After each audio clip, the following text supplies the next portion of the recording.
Selamat datang ke saluran kami. Hari ini, kita akan menyelami pertikaian budaya yang hangat antara Malaysia dan Indonesia dari negaraku hingga rasa sayang dan batik. Mengapa isu ini selalu mencetuskan perbalahan di media sosial? Adakah persepsi ketinggalan ekonomi Indonesia memainkan peranan?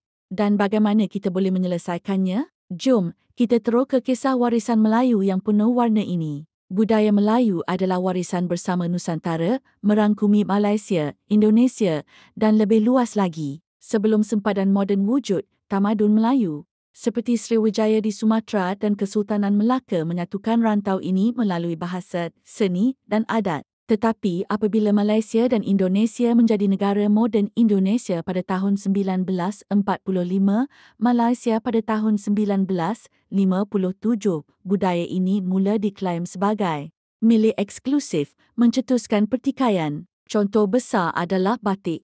Pada 2009, UNESCO mengiktiraf Indonesian batik sebagai warisan budaya tak benda, menonjolkan teknik canting dan cap dari Jawa. Indonesia bangga, tetapi Malaysia turut mengklaim batik mereka seperti batik Kelantan dan Terengganu yang punya corak unik. Netizen Indonesia melihat ini sebagai pencurian, walaupun batik wujud di kedua-dua wilayah akibat perkongsian sejarah. Malaysia berhujah mereka tidak mengklaim batik Jawa, tetapi warisan tempatan mereka sendiri. Lalu ada rasa sayang lagu rakyat Maluku yang dipromosikan Malaysia dalam kempen pelancongan 2007. Indonesia marah, mendakwa lagu itu milik mereka.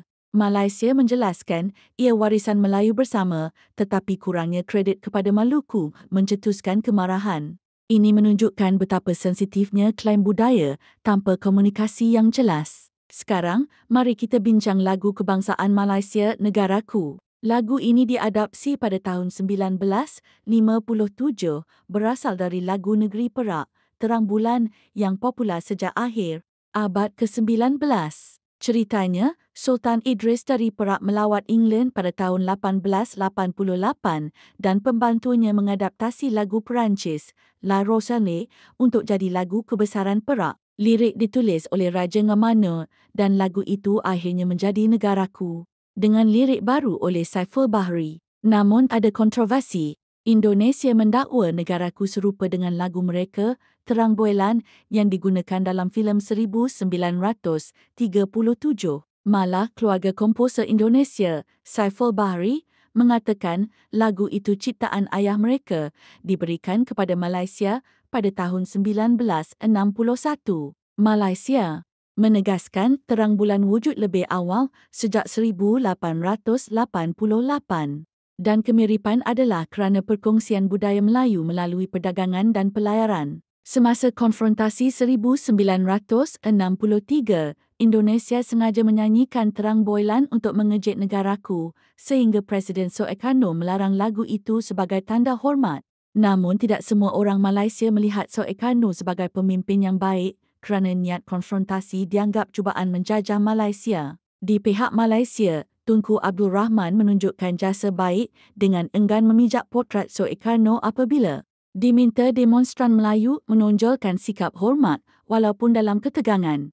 Bukti hubungan dengan Perancis lemah dan kemiripan mungkin kebetulan atau pengaruh maritim. Yang pasti, Negaraku adalah simbol Malaysia, diadaptasi dari warisan Melayu tempatan. Ada pandangan bahawa konflik budaya ini berkait dengan ekonomi. Indonesia dengan GDP per kapita RM22,000, ketinggalan berbanding Malaysia RM55,000 dan Singapura RM365,000.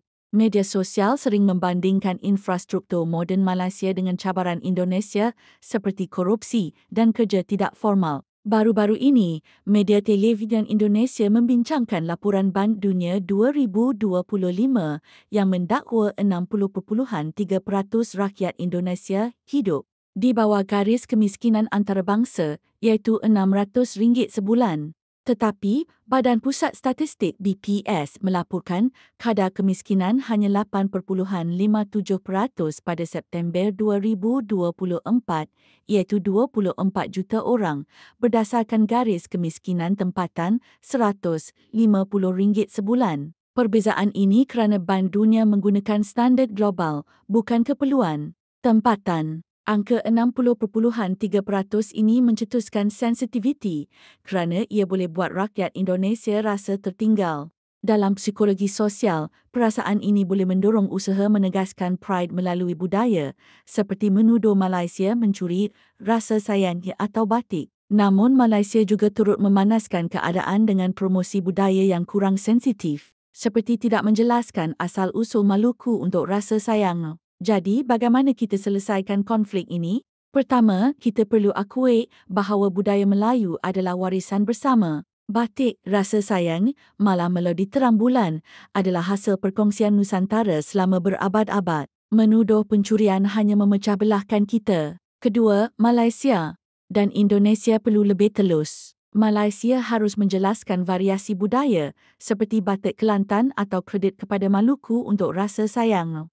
Indonesia pula boleh mengelakkan tindak balas berlebihan terhadap warisan bersama dengan menghormati sejarah serantau. Ketiga, pendidikan adalah kunci. Sekolah dan media boleh ajar generasi muda tentang tamadun Melayu dari Sriwijaya hingga Melaka, supaya mereka faham budaya kita bukan milik satu negara. Keempat, kerjasama serantau melalui ASEAN atau festival budaya boleh mempromosikan warisan Melayu sebagai aset bersama. Bayangkan pameran batik Jawa dan Kelantan atau konsert lagu rakyat Nusantara. Akhirnya, media sosial perlu bertanggungjawab.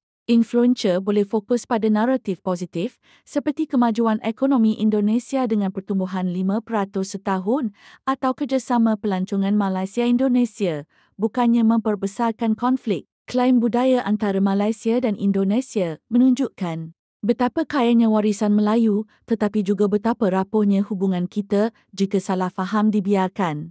Dari negaraku hingga batik, mari kita raikan budaya sebagai jambatan, bukan tembok. Dengan dialog, pendidikan dan kerjasama, kita boleh bina Nusantara yang harmoni. Suka video ini? Like, subscribe dan kongsikan pendapat anda di komen. Jumpa lagi di video seterusnya.